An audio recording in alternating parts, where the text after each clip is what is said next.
Hi, my name is Martin Purnell and welcome to Off-Grid Christianity, a weekly podcast for those who do or don't go to church and for those that are disillusioned. Today's guest has just had her first book released by a major US publisher. Raised in a Messianic Jewish home, her formative years of the 80s and 90s has given birth to a wonderfully succinct book entitled Orphaned Believers. What does this title actually mean? What is a Messianic Jewish home like? Has she any baggage she would like to declare in this book? Gives me great pleasure to welcome today's guest all the way from Seattle, and that is Sara Billups. Sara, thank you so much for joining us again. What's the weather like in Seattle, please? Thanks, Martin. I'm so happy to be here. You know, I bet the weather is a lot like where it is with you. No. It's cold and gray. Yeah, it depends what your definition of cold is. It's like it's not bone chilling, but it is certainly not. It's like sweater weather. That's yes, what it is. Just like a t-shirt and a sweater. That's right. Oh, 2 layers. Luxury. Yes. Moving on. Anyway, this is going to be great. You're one of the very few people that I actually ever buy a book, and it was through the book and a recommendation. I thought, wow, we've got to get you on this podcast. So I'm so glad that you bought it. That's awesome. Yes. Thank you. Just think of all the royalties you're going to get from me buying it off Amazon. More about the book later on. I'm on page 60 at the moment, which is high praise indeed. You know, because it only turned up last week. I'm doing quite well. Wonderful. Yeah, no, enjoying it. I really am enjoying it. And there's no commission either on me saying that. So, if you sit comfortably, then we shall begin with 5 questions. All right? Here we go. Fingers on the buzzers, no conferring, Sara. If you could invite anybody from history for an evening meal, alive or dead, so that you could ask them questions, who would it be? So, Martin, I had to tell you that I didn't prep for these questions because I thought I'm just going off the top of my head. This could get a little weird, but I'm going to tell you who came to mind. Is Patti Smith the godmother of punk?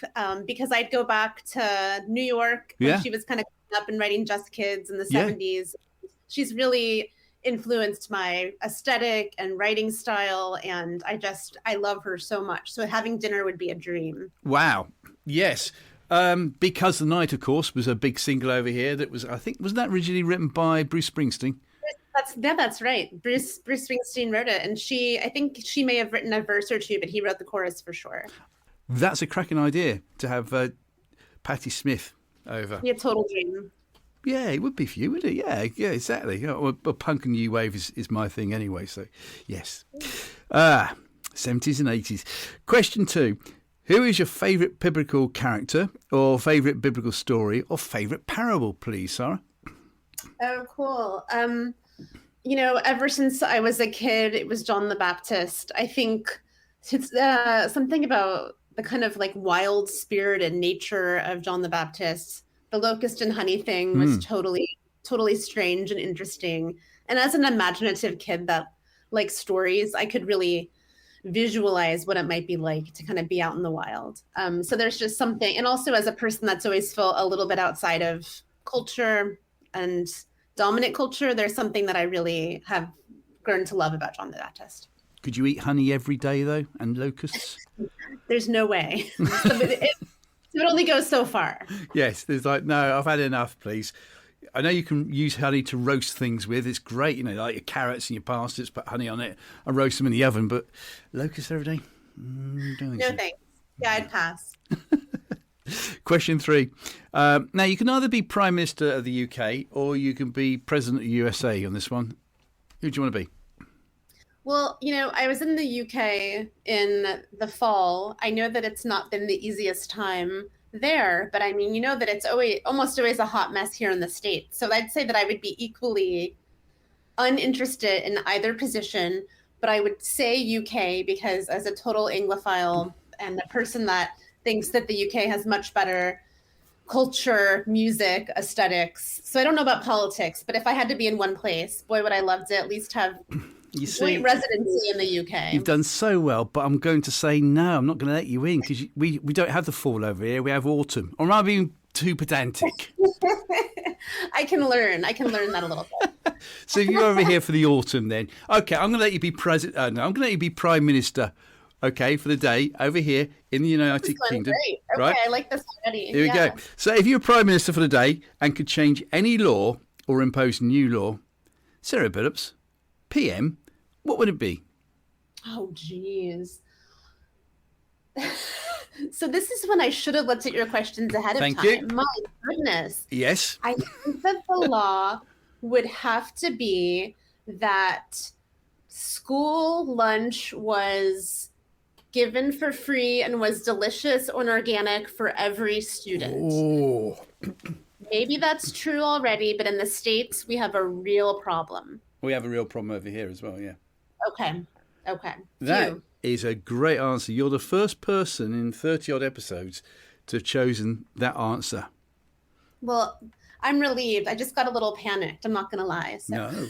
No, that's great. I mean, 20 years ago on TV, one of our TV chefs, you have TV chefs in America as well, called Jamie Oliver, he decided to do a big thing on this and take it to task. So, yes.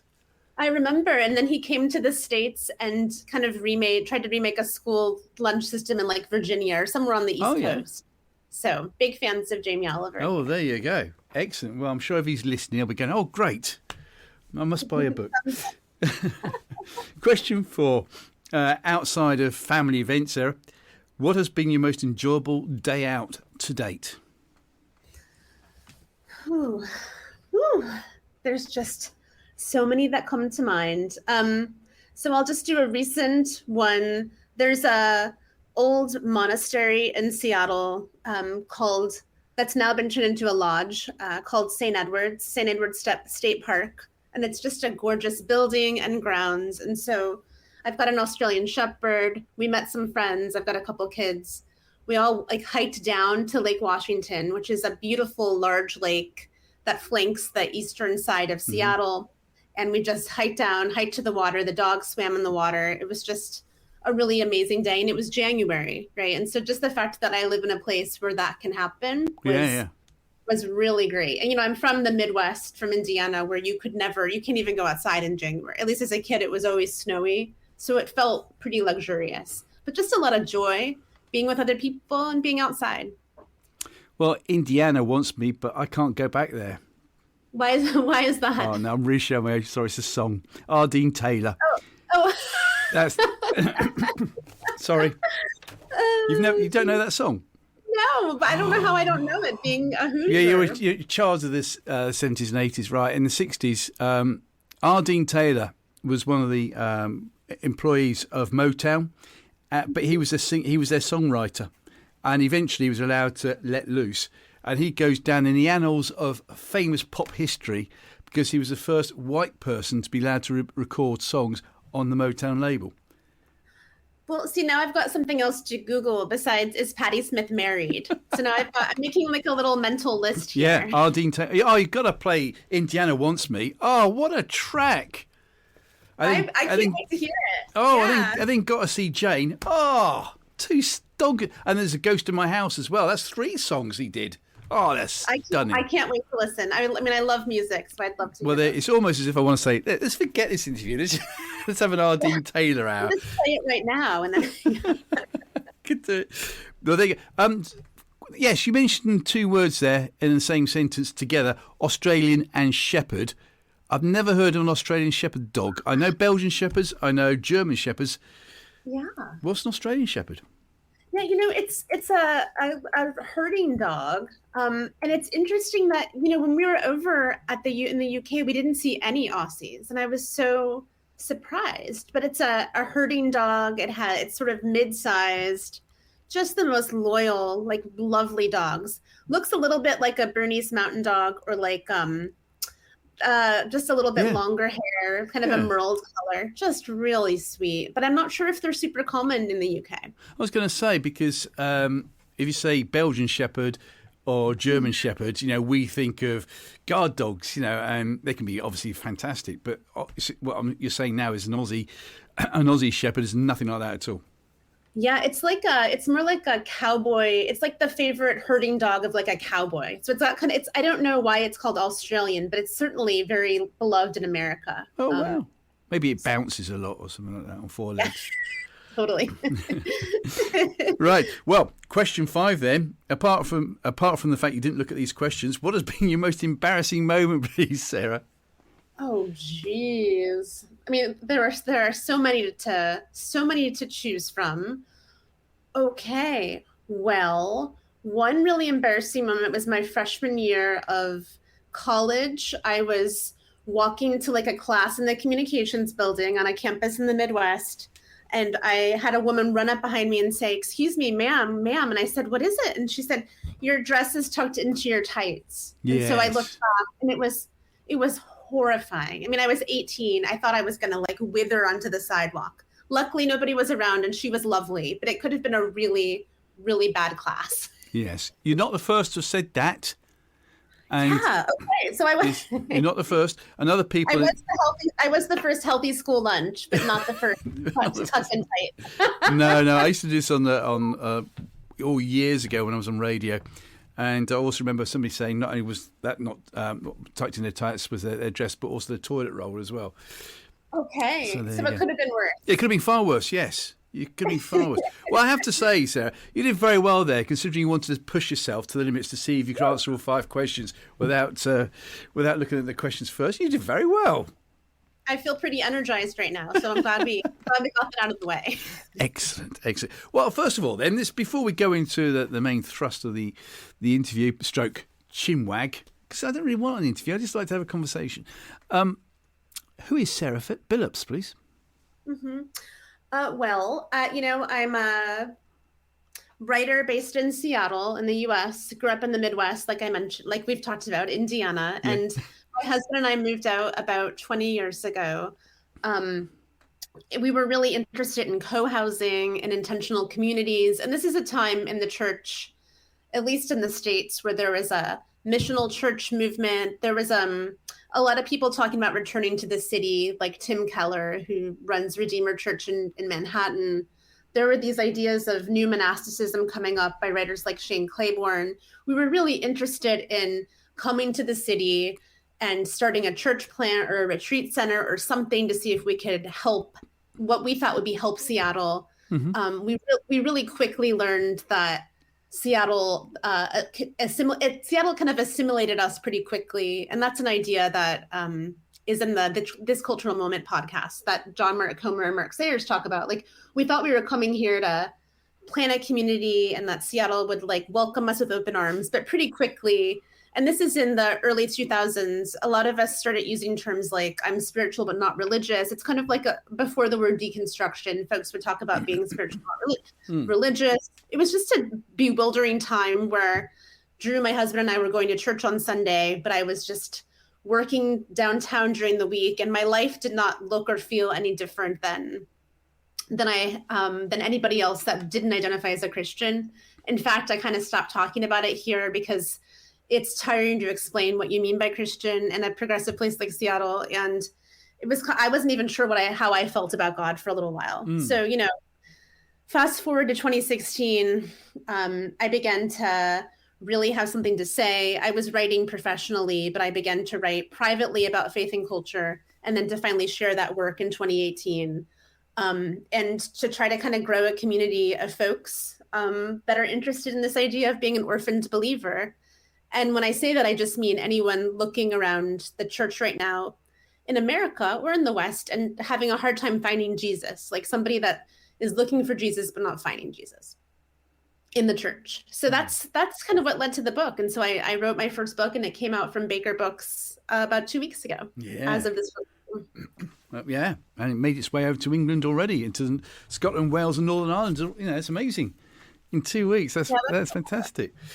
So you just mentioned there, you were a writer. How did you get into writing professionally? What happened? Yeah, well, I'd always been I was a creative writing major in undergrad. I'm in my mid 40s now, but had always written as a kid creatively, and then started to work in publishing and just started to edit some websites and online media, and then began to explore writing about food, writing about coffee. I was editing a restaurant website about the industry. So really just got into writing about fun stuff and doing some reporting. And so then began to do a little bit of opinion writing about nonprofits, some other pieces. So I was doing a lot. At one point, I was editing a restaurant website here in Seattle and writing up to 6 articles a day. I mean, I was just like pumping out content like a machine. Yeah. But I was not finding a lot of value or meaning in that work. And so I went back to grad school in my late 30s and studied nonprofit leadership, became really interested in food issues and food access. I think that's why my mind went to school lunch, and then began to work in nonprofits doing communication work now, which is what I do. So kind of like transitioned into that space. So professionally have a day job, but write creatively, and certainly consider writing and being an author my other job, my evenings and weekends job. Yeah. That's fantastic. You mentioned, excuse me, as I said earlier on, my asthma's really playing up tonight, so that'll teach me for eating chocolate beforehand, as I said. And looking at your website, as well as reading your book, you've come up with some fantastic corpus of statements. And one of them that really got me going and think, wow, because I had the pleasure of talking to Wayne Jacobson, who co-authored / collaborated on The Shack, that book that's sold by the bucket load quite a few years ago. That's going out in a couple of weeks' time. But you said here, there is this feeling in the white American church that we talk about what's broken because it focuses on the negative. And I'm thinking, what a great statement. So perhaps we can deconstruct that statement, if that's all right. Tell me more. Yeah, I mean, I think it's easy in thinking about culture wars. So the book is split into 3 sections to talk about end times and kind of growing up as an end times kid, where I was told that the rapture would come before I'd be able to have a family or sort of career. And then the second part's about culture wars. The third part's about consumerism and how the market interacts with our faith. But when it comes to culture wars specifically, I think that we're really tempted to kind of make a straw man or to kind of tear apart in order to make ourselves feel safe or seen, or like we have some kind of stake in the ground. But I think when we do that, the message of Jesus, which is certainly to be formed from the inside out and to serve others first, really gets turned upside down pretty quickly. And so I think that the idea of not withdrawing from the world, but embracing the world in health while living differently is hard to do. But when we judge other people, that is certainly a very difficult path to walk. So that's something that I've been learning about and working through in my own life as best I can. Yeah. Because I mentioned Wayne Jacobson and the book The Shack. You can find loads of people with fly the flag saying, "What a great book! This is really," and then you can get other people just by going on YouTube and "Oh no, heresy, blasphemy." But something that statement really meant a lot to me, actually, because what you're saying is that maybe we should forget so much about the bad things. So those people that are like having a go at the book The Shack, turning it around, saying, "Well, what about the positives that come out of that book? Why is it we nowadays have to find all the negatives rather than dwell on the positives?" Yeah, I mean, I don't think social media has helped. I mean, certainly in America, in the American church, starting in 2016 when Trump ran. I mean, Martin, I don't know anybody that hasn't had a severed relationship with a family member or a former pastor. Like there's been such a fractioning relationally in the States specifically, which is my only, my experience, which is why I keep kind of reinforcing that viewpoint. There's just been such a fracturing, and it seems like social media lets anybody feel like they're an authority or can say anything with little prudence, space for discernment, or any kind of context that's a little bit broader or more trustworthy. And so I think that it's become a really damaging tool in a lot of ways. I mean, it's interesting because I think social media builds real community, helps people that feel a little bit lost find each other, but can also be very divisive. And so I think part of the reason is that we all are kind of, I read in the book about being a micro-authoritarian, like we all kind of get to be the king of our own little kind of like piece of land as opposed to trying to kind of build bridges. We're all pretty cut off right now. And so it's a lonely time to identify as a Christian in the States, especially if you're really trying to be transformed and pursue Jesus in the presence of some pretty complicated dynamics in the American church. Yeah. Well, that's the thing, though, isn't it? Why has it become so complicated? Because as I was sharing with a friend of mine just a couple of hours ago via social media, i.e. text on WhatsApp, if Jesus just gave us 2 commandments, which are basically, right, love the Lord your God with your heart and soul, and love your neighbour as yourself, I mean, what could possibly go wrong? Yeah, totally. I mean, I think that, my mind's going in so many different directions. Go for it. I think that part of the problem is that the cross, like the church critiques all political parties. Like there's not a right or wrong way. I think that our minds just want to snap to one way or the other. Like I think that the message I'm trying to deliver is hopefully one that resonates to people with different opinions about political issues, about social issues. Like the truth is, like the glue, the great binder is Jesus. And I think that if we're taking that seriously, it means that we're being spiritually formed by healthy practices that can serve as an inoculation against judging other people, that we can learn to extend empathy first, even though that's very difficult and not natural because of our brokenness. And I think that when I say formation, I just mean, like inner disciplines like prayer, fasting, outer disciplines like service, corporate disciplines like church, or some kind of community, whatever that looks like for you, can be kind of like a vitamin or like an inoculation against forces that are trying to form us, be that if we buy one more thing, we'll be happy or have our best life ever. Yeah. Or if we believe a certain way or vote a certain way, it means we're okay. I mean, those don't hold up in the upside down kingdom of Jesus. Yeah. Well, I don't want to give away the plot of the book too much because I'm only on page 60. But let's look at the title in more detail, if that's all right. I mean, Orphaned Believers, great title. How'd you come up with it?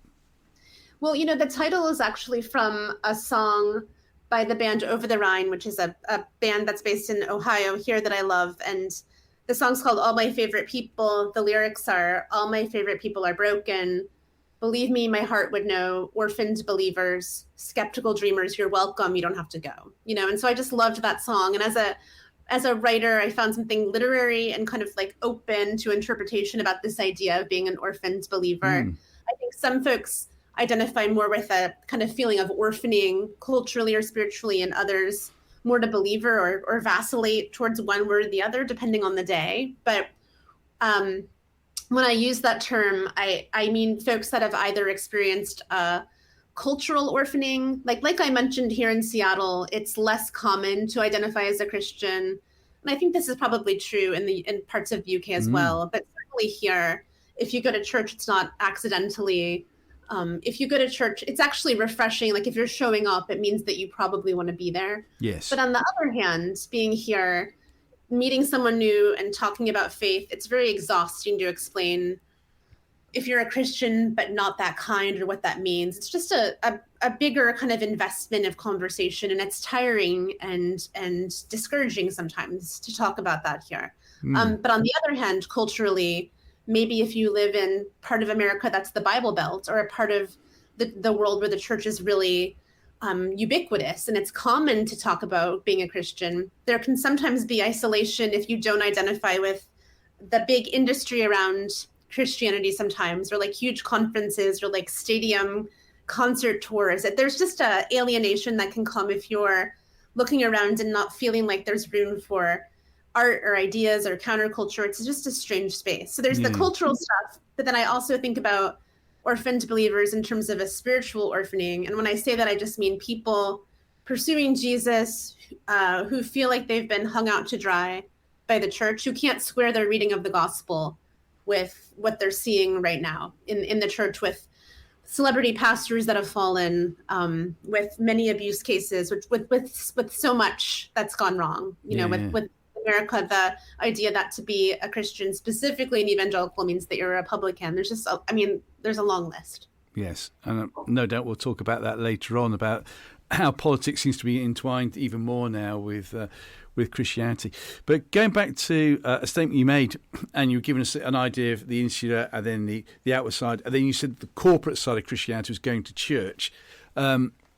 as you have probably heard from my initial gambit, I'm trying to do these podcasts for people who do go to church or don't go to church, or for those that are just disillusioned. Mm-hmm. And I was told last week on another podcast that will be going out soon that in America there seems to be a thing called the Duns now. Yeah, there was a new article about that recently. Oh, yeah, really? Well, yeah. So to my understanding is that you're done with going to church. You're not giving up on God, but you're just done with going to church, hence the Duns. What does that mean to you? Yeah, I mean, I wrote this book for people in that space. I talk to people, I hear from people every day that are struggling with their relationship with church. And so I'm really honest about how in the book, Drew and I have gone to the same church in Seattle in Capitol Hill neighborhood for 18 years, since the first Sunday we rolled up. Wow. We've seen that church go through many ups and downs. We tend to be faithful people. Sometimes I joke that we're stupidly faithful, like we're very optimistic.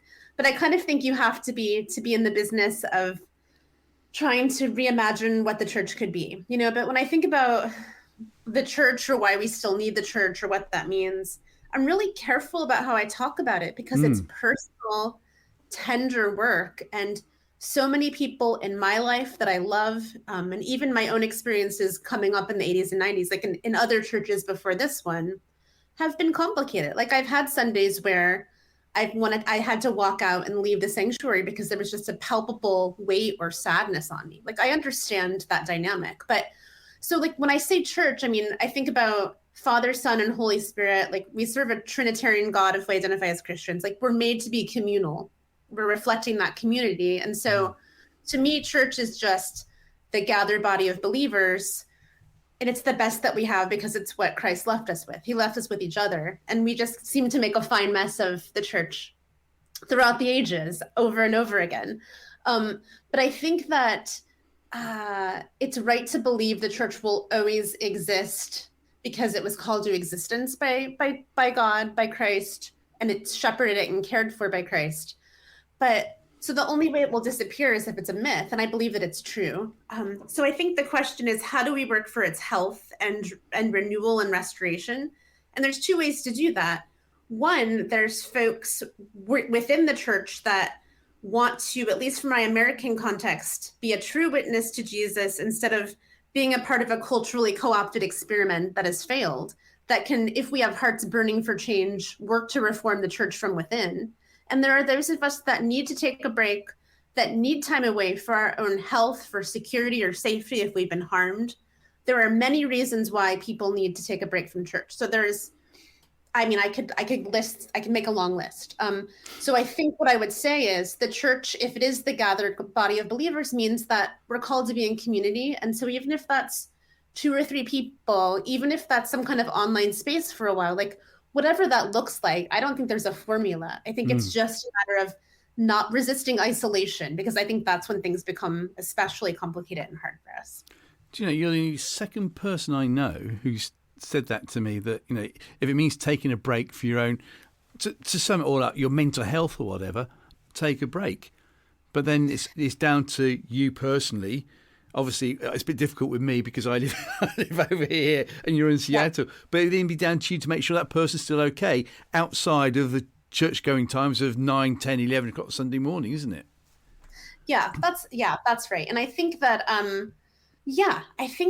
again, like the isolation, the part where if church is hard or triggering and we take a break, I think that is well and good. But I think that means, again, being spiritually formed to have our own practices of prayer or silence. And the other thing, sometimes I'll talk to folks that say, I can't pray, I don't know what to pray. And like, I would say when I've been in that situation, which I have been, I sometimes have prayed the word help.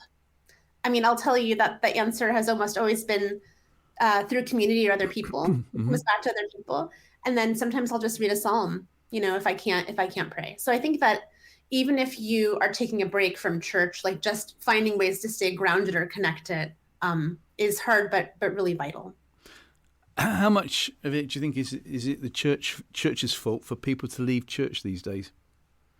I mean, yeah, I think that I think a lot of it is the church. I mean, I'm not sure about the word fault, but I think that a lot of the brokenness, the need for celebrity pastors, for power, for security, for finances to be used instead of giving back to the community and serving other people, instead to kind of like buy a new smoke machine or something for stage. It's really gross. Like there's just a lot of gross misuse of resources, of funds, of propping up pastors that they're almost like have a closer ear to the ground to God directly. And how can you question them? There's like a lot of problems. On the other hand, I think about my mother. My mother-in-law lives in Baltimore. She volunteers every week in the city serving meals. She shows up all the time. Like she goes to a Southern Baptist church. I think that my husband and I have different views politically and in some ways socially than her. But like my mother-in-law is doing quiet, beautiful service, and it will never be headline getting. So the stuff that we hear, at least in the States, is certainly, she's never going to be like the focus of an article. So I also want to acknowledge that there all along have been people quietly and faithfully doing works of service that are really beautiful in the ordinary of life that we don't hear about or think about too. So I just want to paint a really human picture of it. I mentioned at the beginning as well, and we will talk more about the book in a minute, if that's all right. Or when I say a minute, a few minutes. Sure. It's a slight exaggeration. About your parents. I know, because reading your book, it's like, whoa, you come from a Jewish background. Nothing wrong with that at all. Don't get me wrong.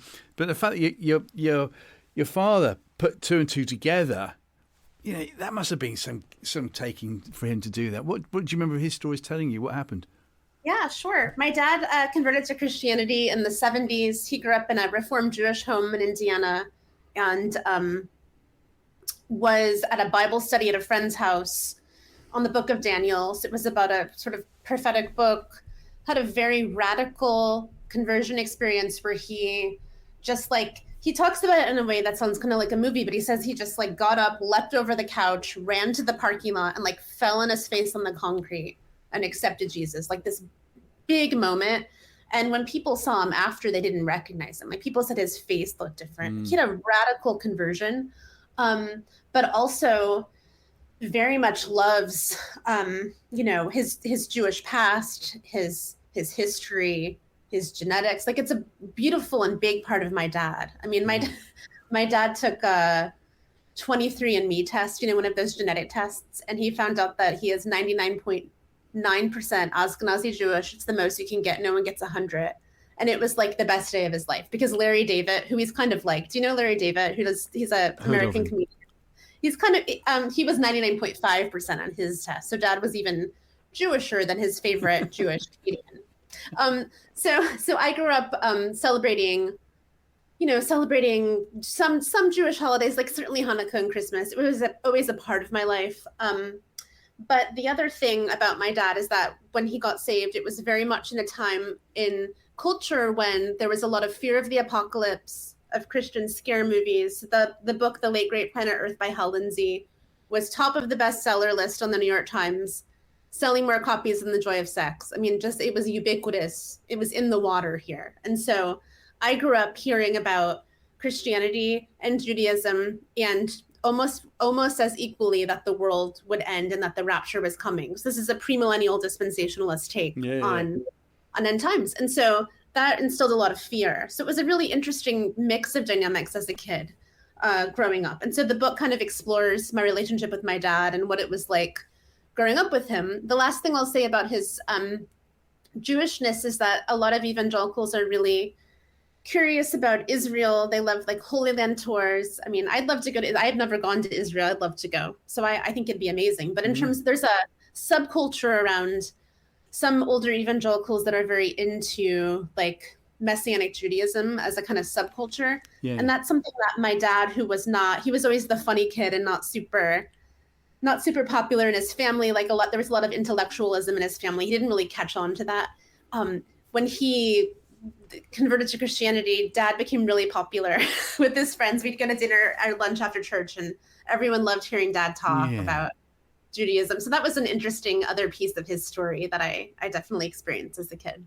But the other side of the coin, I don't know whatever happened there, but quite often people who experience becoming a Christian often find that their relations shun them, don't want to know anything about them. What about yourself growing up as a kid? Yeah, I mean, my dad was, I think when my dad converted, it was a big surprise to his family, and he was estranged from his parents for a little while. They reconciled later. So for me, with that side of the family, they were always really, again, intellectual, successful, cool, left Indiana, went to the coast. I was always really enamored with that side of the family. But for me, I certainly grew up identifying as a Christian, going to church, but the kind of Christianity and evangelicalism that I experienced was certainly one that was very colored by my parents' own interpretations of what that culture was. And so, like, as I write about in the book, I mean, the end times thing was really a thick thread. And I remember going to this ice cream shop with my friend in high school. And we were sitting in this back booth. She had a banana split, and I was telling her about there's going to be a rapture and a 7-year tribulation period. And like by the time I talked about the Battle of Gog and Magog, I can literally see her spoon suspended like in air and her mouth dropped open. I mean, I was really kind of regurgitating what I'd heard. Yes. It wasn't until much later that my own experience of Jesus and faith became more authentic and my own. It took a little while. Well, I became a Christian in 1987, and I think the way of describing the way I became a Christian was a bit how C.S. Lewis wrote it, that he went to bed that night the most despondent of all Christians. Because it's the same with me. It was like, oh, right, okay, where the fireworks? Oh, they didn't happen. But immediately I was thrust into these new words, these 3 new words, amillennialism, postmillennialism, premillennialism. It's like, to this day, I can't remember which one I'm supposed to be. And yet it was all built up as if it was really important. Yeah. Why totally. do we do that? That's right. I mean, okay, so premillennialism is this idea that was popularized by this preacher, John Nelson Darby, in the mid 1700s. And so it's this idea that the book of Revelation he read literally to be interpreted into dispensations, or these 7 time eras.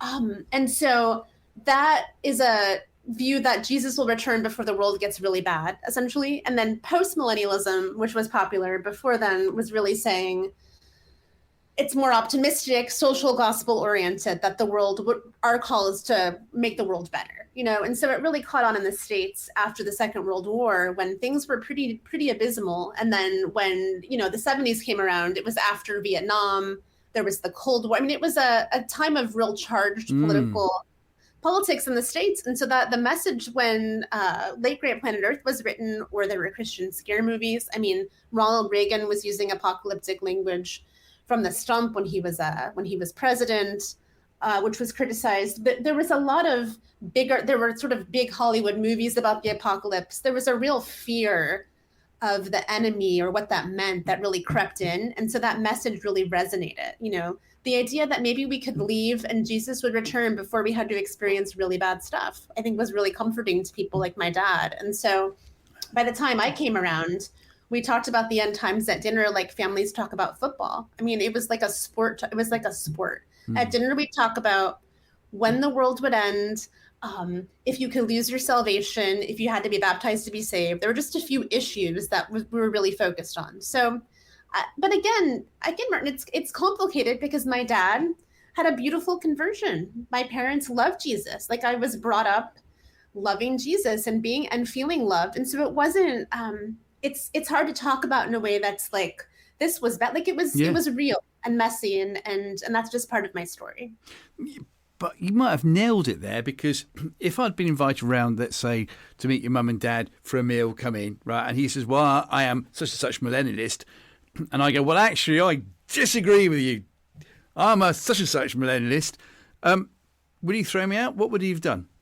No, he would not have thrown you out. The thing about the interesting thing about my dad is he doesn't take himself too seriously, and so it's hard to explain to someone who hasn't met him. But for example, the book that I wrote is honest and critical about the way that my dad raised me with this fear. Yeah. But it's also tender. And in a lot of ways, my dad's my best friend. And I adore him. And so he's very loving. He doesn't take himself too seriously, but yet he totally and with complete fervor believes till this day he will be raptured and will not die. Yeah. So it is an interesting personality thing with him. Yeah, but he would be happy to have you at dinner and to talk to you all you wanted about the rapture. Yes, but I think the point I was trying to make as well is that he wouldn't have thrown me out, like you quite rightly said, because he loves Jesus. So why would he throw me out? And yet, all too often, we can maybe go to somebody else's house, and they'd be more than happy to throw me out because I disagree with them. That's right. So that's right. So what do we say to them then? We'll say to them, you should meet this guy Tom in Seattle because he'll have you for dinner and he will not throw you out. Yeah, but seriously, I mean, it's a good point, isn't it? And it makes me think about how, interestingly, like I've written some. This is a little. I think this applies. I've written some op-eds and some pieces for just national news outlets or outlets that are not in any way related to the church, and people have responded with such curiosity and grace and inquisitiveness. But I've written content for Christian publications and there's been the most divisive, like very difficult and very vitriolic comments. And it is just, I still can't wrap my mind around it, honestly. It is really interesting. It just is like evidence of how the church is so deeply divided. But yet I do not lose hope because I believe that there is always going to be a remnant of the church that's renewing and working to really pursue Jesus in a way that changes our lives. And by the time I got to my 30s, when I had fully shed a lot of that stuff from what I heard from my parents, I just began to realize if I'm going to take this stuff seriously, like if I'm actually going to identify as a Christian, like it needs to change me. Like what am I doing? What's the point? I believe there's actually a virgin birth and a resurrection, and Jesus came to earth to save if I believe this stuff, it has to change me. So so I still remain hopeful in spite of some pretty serious division. Yeah. So, again, stupidly optimistic. Oh, that's good, isn't it? Actually, there's a song called "Stupidly Happy," but that's the same sort of thing. That's great. So imagine then someone just comes into your house. All right, they haven't been thrown out by your dad, but they say, "Look, I'm really confused about. I don't want to go to church. I just can't. I've been hurt or whatever." And I'm sure there are people today, and this is why I'm asking it, that will be listening. So what wise words would we get from Sara Billups from Seattle, please, as to what you'd say to them? Yeah, I think I would say, if you can't go to church right now, don't go to church and don't feel bad about it. If you're doubting, normalize doubt. Doubt is not the opposite of faith. It's a healthy way to get to the point where we are asking hard questions. God can take those questions. I think that when we start, just welcome the questions like you would if you were talking to a friend, And I think I'd say the way that I grew up, there was such a cultural pressure for a salvation moment. Again, talking about my dad's conversion, I think that sometimes, whether it be radically or like C.S. Lewis and We're Quiet, I think we do have moments where we make a choice to commit our lives to God. I'm not speaking theologically, but culturally, I think that there is a lot of fear. Am I really saved? Did I do it right? At least for a lot of folks in my generation, I would come up every night, I would pray the Lord's Prayer and ask God into my heart, and I do it again. And I get hundreds of times, thousands of times, because I wanted to be sure. But I think that I've come to believe and see in my life that God can carry us, that if we're in seasons of doubt or seasons where we can't be in church, that God can use other people to carry us through, and we can carry each other. And I think in health, the church can do that too. It can be a place, the right congregation can be a place to carry folks in doubt and to let us have space. But my husband's done that for me through that 10 years in Seattle when I was really flailing, and I've done that for him. So I think there's this beautiful way in which if we have the gift of long life, it can take a little while, but I think that can be really calming and reassuring as opposed to scary or anxiety inducing.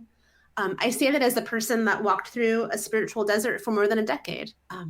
I see the goodness of God and the evidence of God throughout that whole time. And so I'm really non-anxious about it. And I think that normalizing doubt, asking questions, and letting ourselves be carried or loved by other people is a really beautiful and gentle way forward.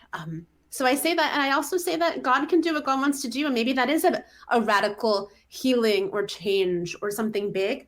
But I think usually it's small and slow and really beautiful looking back, even if right now it feels scary, isolating, or hard. Yeah. No, I hear that. Something you said there, and I'm not trying to be deliberately rude to pry into it, because obviously the end result is you've written this amazing book that even me is reading it.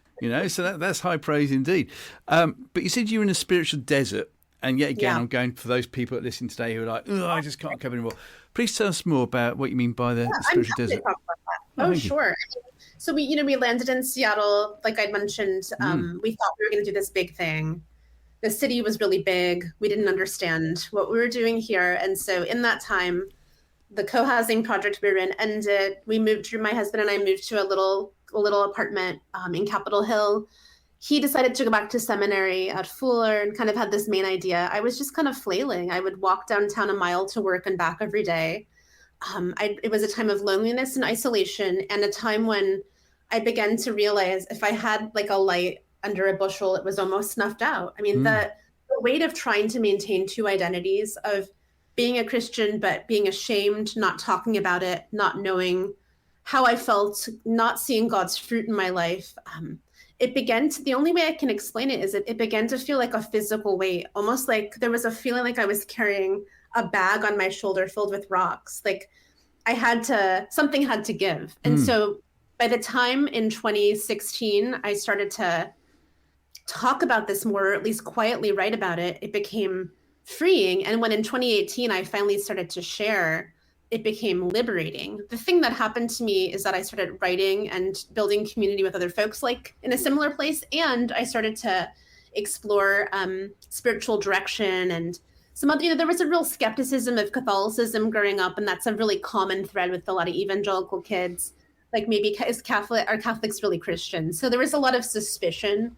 But when I began to embrace a lot of spiritual disciplines, the Examen, the Lectio Divina, when I began to understand contemplative practices, Ignatian spirituality, it became profoundly transformative in my faith. And so at the end of that decade, there was a commitment to prayer, which really became more about listening than talking, and a real spaciousness that opened up, as well as the sort of getting over the fear of talking about my faith. And so that feeling of like a bag on my shoulder of rocks, I felt really free because of God's goodness.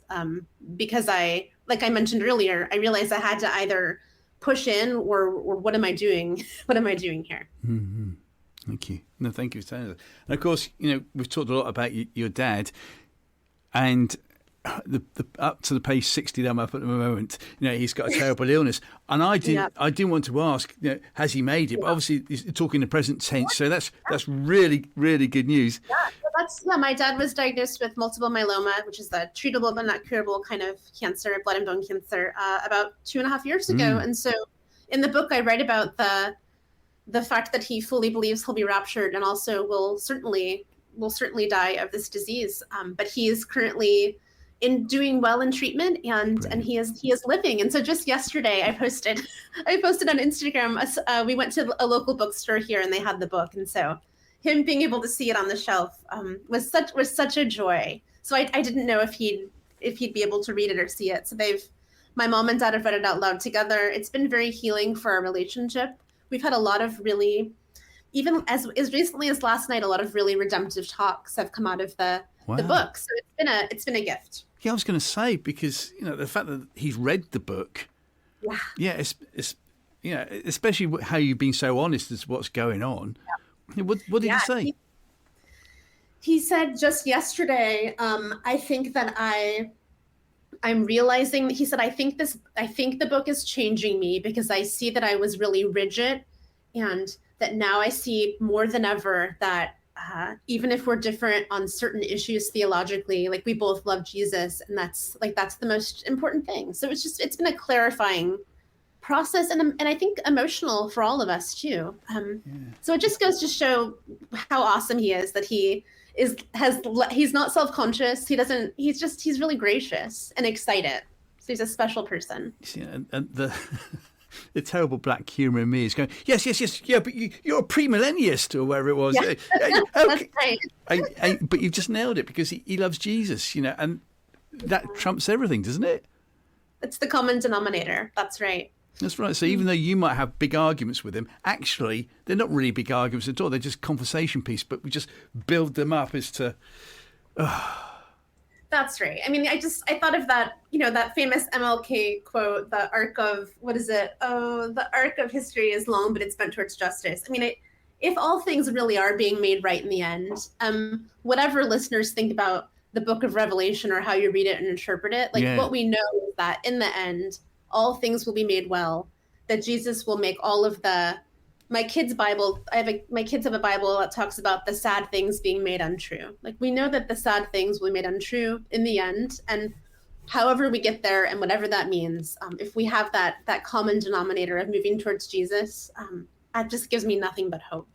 It's brilliant. I mean, now we're into such a good thing. I'd say, come on, let's have some more coffee. If I was in Seattle, let's talk about something else. But unfortunately, running short of time, unfortunately. But in light of now, we know what the trump card is. This is Jesus loves us. There's another question that you've thrown up on your website, and that is calling for reformation in the American church. Yeah. Wow. What's the game plan?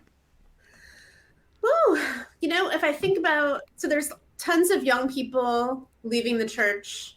Everyone sees those headlines are often seen. There's even statistics that in America, the evangelical church is growing. And that doesn't make any sense, except that after the Trump election, there's kind of a social and political club that's growing around certain pockets of churches instead of a real spiritually transformative kind of call or conversion. And so, because Trump focused on winning while Jesus lost, essentially, and so it's interesting to watch. Jesus laid down his life and says, those who lose their life will find it. And so it's the opposite of power. It's the releasing of power. And so when I look at the church, I think things are going to get worse, more fractured, more denomination splitting. I don't know that I see we're at some kind of sea change and now it's finally going to be hopeful. I think things are going to get harder and sadder in a lot of ways. But I think that's like a natural kind of clarifying process to go through, to be at the point where those of us, again, with hearts burning for change can see a real life. And the only way we get there is through loving and serving each other and modeling our lives so that we can talk to people that aren't Christians and say, hey, this is why I'm a Christian, and bear examples in our life of how that might look different than someone that's culturally kind of into Trump and politics and whatever and says they're evangelical or whatever, by bearing with our life, service and love. That's the only way forward. And it seems, again, hearing myself, going back to love, that seems so simplistic. Jesus loves me. That seems so simplistic. But on the other hand, I think a lot of us that came up in the era that I did had a lot of fear and didn't really believe that we were loved. I mean, I did a 2-year kind of prayer thing where every morning I'd read a verse on love because it took that long to begin to believe that I actually am loved by God. This is in my 30s. So I think that's actually a profound journey and not just kind of a platitude to talk about that being the answer. So I just popped around there, but my mind was going all over the place with that one. Well, it's fantastic. And unfortunately, we're running out of time. We've just got one more question, really, before we go to your hero, your Christian hero, which you have to talk for 2 minutes on who your Christian hero is. And obviously can't be in the Bible, can't be someone that's alive, just in case, that person years to come becomes someone horrible. Go, oh, look. So, but before we get to that question, I just got a feeling that you're not actually a Republican. Well, that's the thing. I mean, I don't talk about specific. That's the other thing. I'm glad you mentioned that. I don't tell anybody how to vote. I don't talk specifically about candidates. I think there's plenty to critique about all political parties. When I talk about Trump, I specifically think that his entire platform has co-opted American Christianity to gain power, and it has been a horrific thing to live through. So I can talk about Christian nationalism and President Trump all day. But in terms of my own political stance, I think it's much more nuanced, and I certainly don't have an agenda about that piece. That's kind of what I'd say. Yeah. And also, over a cup of coffee, it's been talked in love. We're just learning, that'd be your view. I'm sure I could find somebody who'll come in and go, no, you're wrong, Sarah. I'll still make it. That would be a cool conversation. Maybe we should. Well, you never know. We might have to do that sometime soon. That'd be really good, wouldn't it? Over a nice cup of coffee. There you go. Really good. I'll make a fresh pot. Say again? I'll make a fresh pot for that conversation. I look forward to that. I look forward to that. Listen, it's been brilliant talking to you and about your book. Your book is called what? Orphaned Believers, How a Generation of Christian Exiles Can Find the Way Home. Brilliant. And as I said, I've started to read it. And if you want to know more about premillennialism, postmillennialism, all those sorts of things, the great thing about the book is it's not like 12 pages on a subject. It's like one page. And in my language, it's in Janet and John language, whereby you can it can be broken down. So I'm looking forward to reading the rest of the book. Thank you so much, Sarah. Final question then. Here we go. Who is your Christian hero, please? Well, I, without a doubt, would say Eugene Peterson, who was a theologian, scholar, pastor, that died in 2018.